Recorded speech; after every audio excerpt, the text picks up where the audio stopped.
Friends, welcome to my academy. तो friends, CTET 2024 जो कि आपका 21 जनवरी को होने वाला है, इसके लिए हम लोग यहाँ पर ईवीएस की प्रैक्टिस सेट कर रहे हैं। देखिए, सारे ही क्वेश्चन आपके लिए इम्पॉर्टेंट हैं क्योंकि आपके प्रीवियस ईयर क्वेश्चन पर में मोस्टली बार रिपीट हुए हैं। फर्स्ट क्वेश्चन यहाँ पर आपका दे रखा है, झूम खेती में अपनाई जाने वाली पद्धति के विषय में नीचे दिए गए कथनों पर विचार करिए। एक फसल प्राप्त करने के बाद जमीन को कुछ साल तक ऐसे ही छोड़ देते हैं। एक जगह जो बांस या खरपतवार उग आता है, उसे उखाड़कर जला देते हैं। खरपतवार आदि को जलाने पर प्राप्त राख को खाद की तरह प्रयोग में लाते हैं। जब इस जमीन में खेती की जाती है तो बीज छिड़कने से पहले इसे गहराई तक जोता जाता है। आपको बताना है कौन कौन सा ऑप्शन जो है इसमें सही है, ए और डी, केवल ए, केवल डी, बी और सी। ठीक है। अगर हम झूम खेती की बात करें तो इसमें क्या किया जाता है, एक फसल को प्राप्त करने के बाद जमीन को कुछ साल तक के लिए ऐसे ही छोड़ देते, तो ये आपका जो है बिल्कुल करेक्ट हो जाएगा, यानी कि ए। ठीक है। उसके बाद में दे रखा है, इस जगह जो बांस या खरपतवार उग जाता है उसे उखाड़ कर जला देते। तो देखिए, जो बांस या फिर खरपतवार उगता है उसे वहीं पर काट के जलाया जाता है, न कि उखाड़ के। तो ये वाला भी ऑप्शन आपका गलत हो गया। ठीक है। उसके बाद में दे रखा है, खरपतवार आदि को जलाने पर प्राप्त राख को खाद की तरह प्रयोग में लाते हैं। तो ये भी आपका गलत है। जब इस जमीन में खेती की जाती है तो बीज छिड़कने से पहले इसे गहराई से जोता जाता है। ये भी जो है गलत दे रखा है। तो आपका कौन सा ऑप्शन सही हो जाएगा, ऑप्शन नंबर सेकेंड, यानी केवल ए जो है इसमें करेक्ट है। ठीक है। नेक्स्ट आपका क्वेश्चन दे रखा है, क्वेश्चन नंबर 2, किसी पर्वतीय क्षेत्र में प्रेक्षण करने पर यह पाया गया कि लोगों ने अपने घर पत्थर, मिट्टी, लकड़ी और चूने से बनाए हैं।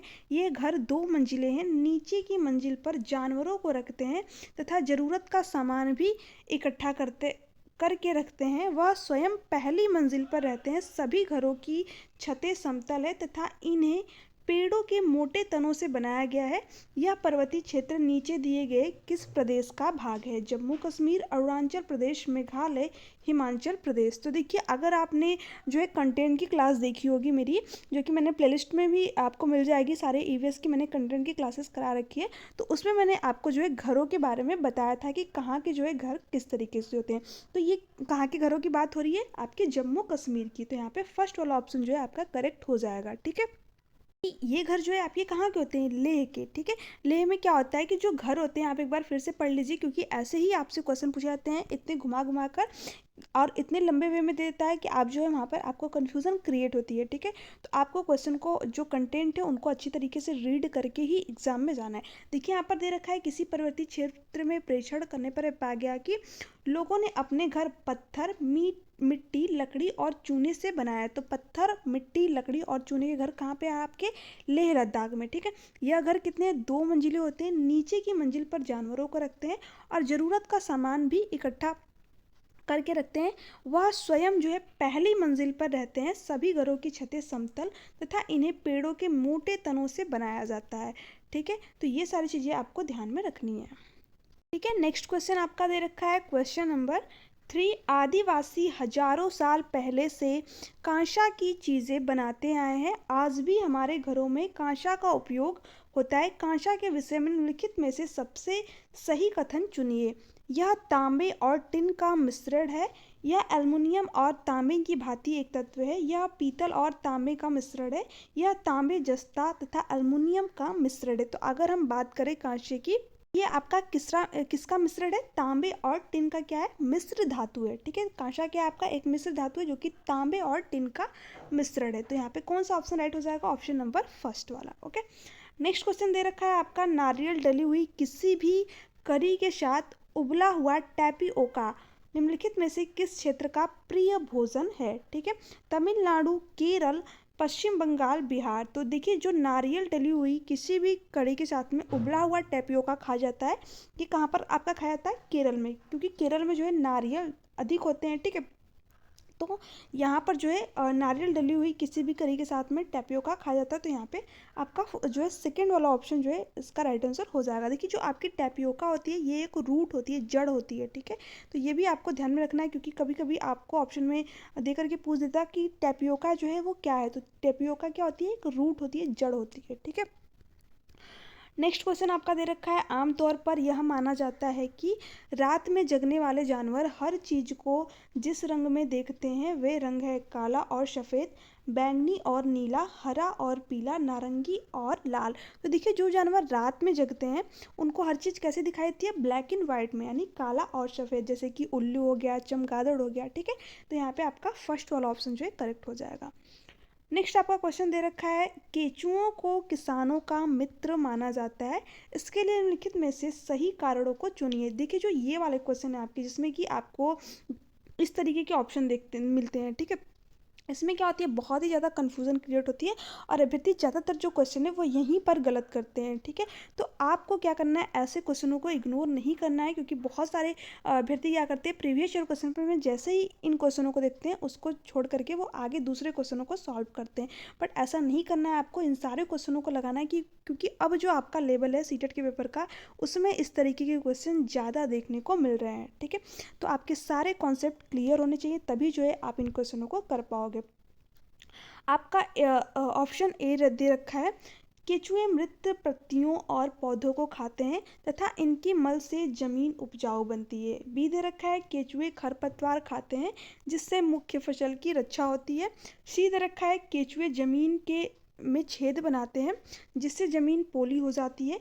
फोर्थ है, केंचुओं द्वारा बनाए गए छेदों से जमीन को आसानी से हवा मिल जाता है, हवा और पानी मिल जाता है। ठीक है, तो यहाँ पर आपको केंचुए से रिलेटेड सारे ही पॉइंट, सारे ही कॉन्सेप्ट जो है क्लियर होने चाहिए, तभी जो है आप इस क्वेश्चन को कर पाओगे। तो देखिए आपको बताना है कौन कौन सा ऑप्शन जो है इसमें सही है।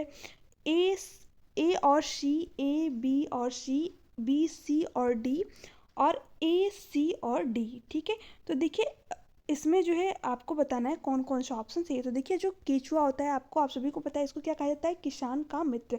तो देखिए अगर हम फर्स्ट ऑप्शन की बात करें तो यहाँ पर दे रखा है, केंचुए मृत पत्तियों को पौधों को खाते हैं और इनके मल से जो है जमीन उपजाऊ होती है। तो ये तो आपका जो है ऑप्शन सही है। बी दे रखा है, केंचुए खरपतवार खाते हैं जिससे मुख्य फसल की रक्षा होती है। तो देखिए जो केंचुआ है वो कितना खरपतवार खा जाएगा कि जो है आपके मुख्य फसल की रक्षा होगी, तो ये जो है गलत दे रखा है। उसके बाद में दे रखा है, केंचुए जमीन में छेद बनाकर रहते हैं जिससे जमीन जो है पोली होती है, तो ये भी जो है आपका करेक्ट है। उसके बाद में दे रखा है, केंचुओं द्वारा बनाए गए छेदों से जमीन को आसानी से हवा और पानी मिल जाता है, तो ये भी जो है आपका करेक्ट है। यानी यहाँ पे आपका बी ऑप्शन को छोड़कर सारे ही करेक्ट है, तो ए सी डी आपका जो है राइट आंसर हो जाएगा, जो कि ऑप्शन नंबर 4 में आपको दे रखा है। नेक्स्ट क्वेश्चन है आपका क्वेश्चन नंबर 7, हमारे देश के मानचित्र में झारखंड कहाँ स्थित है। छत्तीसगढ़ के पूर्व में, उत्तर प्रदेश के पश्चिम में, पश्चिम बंगाल के पूर्व में, उड़ीसा के उत्तर में। तो मैंने आपको हर शिफ्ट, जितने भी मैंने अभी तक आपको प्रैक्टिस सेट कराई है, सभी प्रैक्टिस सेट में आपने देखा होगा कि 1 से 2 क्वेश्चन जो है आपके मैप के हैं ही। ठीक है, तो ये आप मान के चलिए कि आपके एग्ज़ाम में 1 से 2 क्वेश्चन जो है मैप के पूछे ही जाते हैं, हर बार पूछे जाते हैं। बहुत ही कम जो है ऐसी शिफ्टें हुई हैं या फिर जो ऑफलाइन एग्ज़ाम हुआ है, बहुत ही कम ऐसे क्वेश्चन पेपर है जिसमें कि आपके मैप से क्वेश्चन नहीं बने हुए हैं। ठीक है, ऑनलाइन शिफ्ट वाले में तो मतलब बहुत ही ज़्यादा भर भर के पूछे जाते थे, बट अगर आपके एग्ज़ाम में आ जाए तो यहाँ पे आप अपना 1 से 2 नंबर खो दोगे, इसलिए आप जो है मैप को अच्छी तरीके से एक बार ज़रूर देख के जाइए। ठीक है, तो देखिए अगर यहाँ पर हम बात करें कि हमारे देश के मानचित्र में झारखंड कहाँ पर स्थित है, तो उड़ीसा के उत्तर में अगर आप देखेंगे तो झारखंड स्थित है, तो यहाँ पे आपका 4th ऑप्शन करेक्ट आंसर हो जाएगा। नेक्स्ट आपका दे रखा है, निम्नलिखित में से पेट्रोलियम से क्या प्राप्त नहीं होता है। ठीक है, यहाँ पे आपको नहीं बताना है, कोयला, डीजल, मोम, ग्रीस। तो अगर हम बात करें पेट्रोलियम की, तो पेट्रोलियम से आपका डीजल भी प्राप्त होता है, मोम भी प्राप्त होता है और ग्रीस भी प्राप्त होता है, बट जो कोयला है वो आपका पेट्रोलियम से प्राप्त नहीं होता है। तो यहाँ पे आपका जो है फर्स्ट ऑप्शन जो है राइट आंसर हो जाएगा, कोयला। ठीक है, ये जो कोयला है वो हमें कैसे प्राप्त होता है, प्राकृतिक रूप से प्राप्त होता है। ठीक है, ठीक है, वहीं पर बात करें तो पेट्रोलियम से क्या प्राप्त होता है, डीजल, मोम और ग्रीस। तो यहाँ पे आपका नेक्स्ट क्वेश्चन दे रखा है, निम्नलिखित में से त्योहारों के उस समूह को चुनिए जिन्हें पूर्णिमा को मनाया जाता है। दिवाली, दीपावली, महाशिवरात्रि, गुरु नानक जयंती। दीपावली, गुरु नानक जयंती, रक्षाबंधन। होली, महाशिवरात्रि, बुद्ध जयंती। होली, रक्षाबंधन, गुरु नानक जयंती। तो अगर हम फेस्टिवल की बात करें जो कि आपका पूर्णिमा के दिन मनाया जाता है, तो कौन सा फेस्टिवल है, होली, रक्षाबंधन और गुरु नानक जयंती। ये तीनों ही फेस्टिवल आपको ध्यान में रखने हैं जो कि पूर्णिमा के दिन मनाए जाते हैं, होली, रक्षाबंधन और गुरु नानक जयंती। तो यहाँ पे आपका फोर्थ ऑप्शन जो है करेक्ट हो जाएगा। नेक्स्ट आपका क्वेश्चन दे रखा है क्वेश्चन नंबर 10, निम्नलिखित राज्यों के समूह में से किस एक समूह के समुद्र तट अरब सागर पर स्थित है। ठीक है, तो आपको बताना है कि इन राज्यों में से वो कौन सा राज्य है, कौन कौन सा राज्य है जो कि समुद्र तट पर स्थित है। तो मैंने आपसे बोला, पहले ही बोला कि 1 से 2 क्वेश्चन जो है आपके हर बार मैप से आते हैं। तो ये मैं आपको जितने भी प्रीवियस ईयर क्वेश्चन पर सॉल्व करा रही हूँ, आप देख ही सकते हो कि किस तरीके से जो है आपके क्वेश्चन बने हुए। तमिलनाडु, आंध्र प्रदेश, कर्नाटक, केरल, गुजरात, आंध्र प्रदेश, तेलंगाना, उड़ीसा, केरल, कर्नाटक, पश्चिम बंगाल। तो यहाँ पर क्या बात हो रही है, इंडियन ओशियन की बात हो रही है। समुद्र तट अरब सागर पर जो है कौन कौन से स्थित है। तो देखिए यहाँ पर आपका कौन सा राइट आंसर हो जाएगा, सेकंड, कि कर्नाटक, केरल और जो गुजरात है आपका, ठीक है, वो क्या है आपका इंडियन ओशियन पर स्थित है। तो यहाँ पे आपका सेकंड वाला ऑप्शन जो है राइट आंसर हो जाएगा। ठीक है, और अगर बात कर ले और कौन कौन से स्टेट आपके जो है इंडियन ओशियन के पास में स्थित है, तो देखिए आपका गुजरात हो गया, महाराष्ट्र हो गया, ठीक है, उसके बाद में कर्नाटक, केरल और ठीक है गोवा हो गया आपका। तो ये सारे कहाँ पर हैं आपके अरब सागर के जो है तट पर स्थित हैं। ठीक है, और जो पूर्वी तट है भारत का, उस पर जो है कौन कौन सी जो है स्थित है, बंगाल की खाड़ी के रूप में जाना जाता है, जिन्हें किनारे पर पश्चिम बंगाल है, तमिलनाडु, आंध्र प्रदेश हो गया, उड़ीसा जो है आदि राज्य जो है आपकी स्थित है। ठीक है, नेक्स्ट क्वेश्चन है आपका क्वेश्चन नंबर 11, हमारे देश में एक जंगल में उस जंगल के लोगों आदिवासी की खेती के लिए जमीन सभा पंचायत द्वारा एक विशेष मात्रक यूनिट अथवा इकाई में जिसे टिन कहते हैं अर्थाष्टिक की जाती है। टिन क्या है?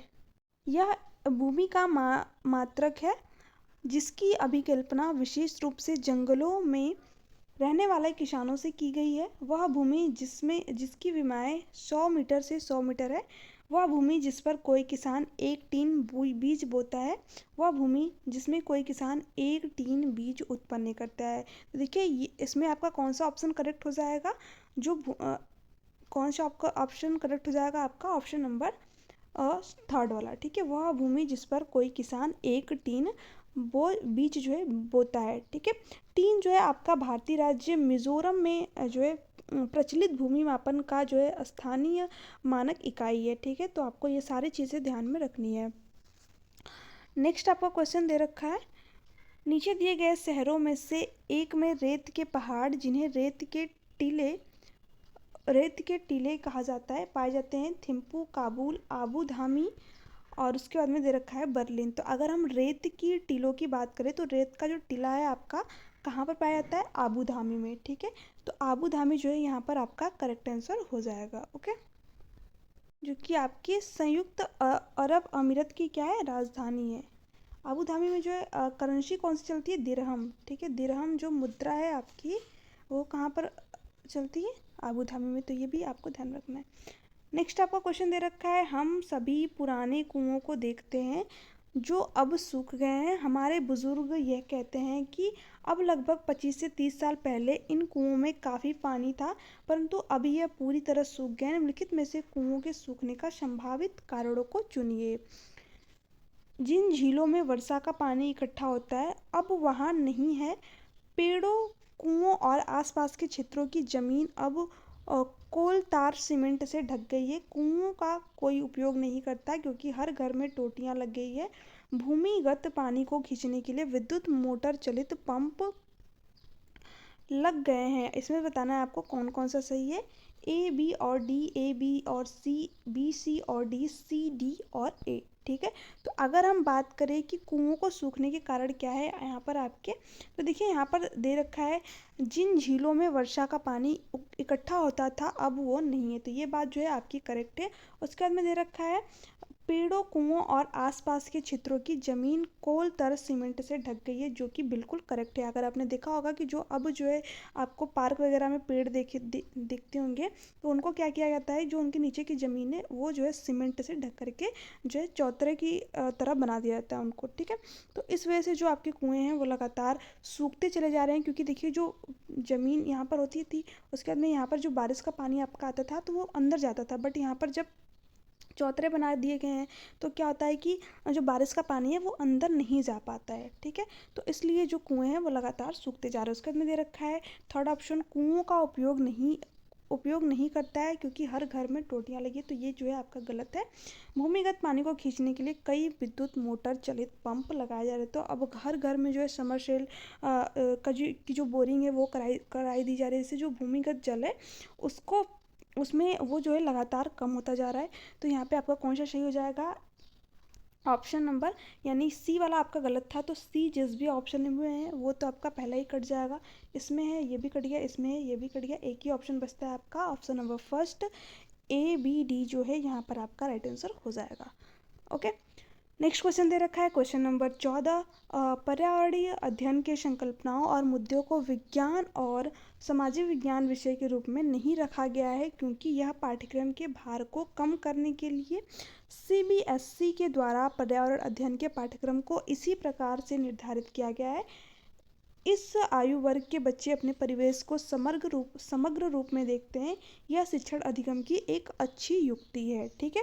तो देखिए अगर हम बात करें इस क्वेश्चन की, तो इसमें क्या दे रखा है, पर्यावरण अध्ययन के संकल्पनाओं और मुद्दों और विज्ञान सामाजिक विज्ञान विषय के रूप में नहीं रखा गया है। क्यों? क्योंकि देखिए यहाँ पर जो इस आयु वर्ग के बच्चे होते हैं वो क्या करते हैं, अपने परिवेश को समग्र रूप में, ठीक है, संपूर्ण रूप में जो है देखते हैं। तो यहाँ पे आपका जो है थर्ड वाला ऑप्शन करेक्ट आंसर हो जाएगा। ओके, ठीक है। नेक्स्ट आपका क्वेश्चन दे रखा है, निम्नलिखित में से कक्षा 1 और कक्षा 2 के लिए पर्यावरण अध्ययन विषय के संदर्भ में सत्य है। कक्षा 1 और 2 में एक विषय के रूप में पर्यावरण अध्ययन समझने के लिए आसान नहीं है। पर्यावरण अध्ययन से संबंधित मुद्दों और संबंधों का संपादन भाषा के द्वारा होता है। पर्यावरण अध्ययन से संबंधित मुद्दों और संबंधों का संपादन भाषा और गणित के माध्यम से होता है। कक्षा 1 और 2 में पर्यावरण अध्ययन को एक, ठीक है, यहाँ पर नहीं दे रखा है और होना चाहिए था, को एक नए विषय के रूप में प्रस्तुत करता है, ठीक है। तो ये थोड़ा सा मिस्टेक हो गया, ठीक है, तो आप लोग मैनेज कर लीजिएगा। तो देखिए यहाँ पर अगर बात करें कक्षा 1 और 2 में एक विषय के रूप में पर्यावरण अध्ययन को समझने के लिए, सॉरी, यहाँ पर अगर बात करें तो कौन सा ऑप्शन सही हो जाएगा, ये तो आपका गलत है, ठीक है। क्या क्वेश्चन क्या दे रखा है, एक बार और रीड कर लेते हैं। निम्नलिखित में से कक्षा 1 और 2 के लिए पर्यावरण अध्ययन विषय के संदर्भ में सत्य है। तो देखिए यहाँ पर जो है आपका सत्य कथन कौन सा हो जाएगा, पर्यावरणीय अध्ययन से संबंधित मुद्दों और संबंधों का संपादन भाषा और गणित के माध्यम से किया जाना चाहिए। तो यहाँ पे आपका जो थर्ड ऑप्शन है वो बिल्कुल करेक्ट आंसर हो जाएगा। तो अगर आपको इसका PDF चाहिए तो आप जो है टेलीग्राम चैनल से जुड़ जाइए, नीचे डिस्क्रिप्शन बॉक्स में उसका लिंक मिल जाएगा आपको। वहाँ पर इन सारे क्लासेस की PDF आपको मिल जाएगी। जो कंटेंट की क्लासेस मैंने कराई है, जिसकी मैंने प्लेलिस्ट भी बना दी है, तो आप वहाँ से उन क्लासेस को देख सकते हो, या फिर मैं PDF के फॉर्म में भेज दूँगी आपको टेलीग्राम चैनल पर, तो वहाँ से डाउनलोड करके पढ़ भी सकते हो, ठीक है। वीडियो अच्छी लगी तो चैनल को सब्सक्राइब कर दीजिएगा, बेल आइकन को प्रेस कर दीजिएगा, ताकि ऐसी ही जो क्लासेस है वो आपको मिलती रहे। हर क्लास का जो नोटिफिकेशन है आप तक पहुँच सके। आपकी कोई भी डाउट हो, क्यूरीज हो, तो आप नीचे कमेंट सेक्शन में कमेंट करके पूछ सकते हो। Thanks for watching me.